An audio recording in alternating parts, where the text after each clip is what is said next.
কি হয় আপনি বলছিলেন? পেছনে আমার বউ ভাই একমাত্র।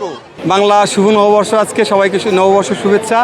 নিজের স্ত্রীকে নিয়ে আসি নাই বলতে, ওনারা স্ত্রী এবং বাচ্চারা অন্য প্রোগ্রামে আছে, ওরা অন্য প্রোগ্রামে আছে। তো আমি বললাম যে আমি একা যাবো। আচ্ছা, একা না যাই, তোমাকে মানে তোমার প্রতিচ্ছবি আমার সাথে নিয়ে যাই। এই উদ্যোগটা বলতে যে আজকে নববর্ষের তো এক একজন এক এক রকম সাজসজ্জা করছে, তো আমার কাছে মনে হয়েছে যে আমিও এমন একটা সাজ দেই যে সাজের মধ্যে মানুষ আনন্দও পাবে, আবার মানুষ বুঝবে যে না আসলে আমরা যে নারী পুরুষ একে অন্যের পরিপূরক, এবং একজন যে আরেকজনকে ছাড়া চলতে পারি না, একজনকে আরেকজন ছাড়া চলতে পারবো না, সেরকম একটি ভাবনা আমার কাছে মনে হয়েছে। বাংলাদেশ এবং সারা বিশ্বের যে পরিস্থিতি, যে মহামারী এবং যেই মানে একটা অস্থিরতার মধ্যে আমরা আছি, এই অস্থিরতাকে কাটিয়ে উঠতে গেলে নারী পুরুষ সকলের একসঙ্গে হয়ে একত্রিত হয়ে আমাদের সামনে আগাতে হবে, না হলে এই বাংলাদেশকে আমরা সুন্দরভাবে গড়তে পারবো না।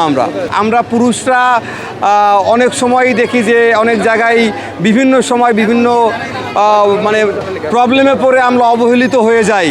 আমরা যেন পুরুষরা যেন অবহেলিত না হয়, এবং একজন পুরুষের পাশে একজন নারীর যে অনেক জরুরি, অনেক গুরুত্বপূর্ণ, সেটিকে বোঝানোর জন্য আমার এই আয়োজন। আমাদের দেশের বাইরেও অনেক জায়গায় দেখেছি যে এরকম বিভিন্ন প্রোগ্রামে অনেক রকম সাজসজ্জা হয়, তো সে জায়গা থেকেই আমার এটা চুজ করা। তো এটা চুজ করার পেছনে আরেকটা উদ্দেশ্য ছিল আমার এরকম, যে আমার কাছে যেটা মনে হয়েছে যে আমরা নারী এবং পুরুষ যদি আমরা একসঙ্গে যে কোনো প্রতিকূলতায়, যে কোনো প্রতিবন্ধকতায় যদি আমরা একসঙ্গে এভাবে পথ চলতে পারি, তাহলে মনে হয় একটি ভালো কিছু করা সম্ভব।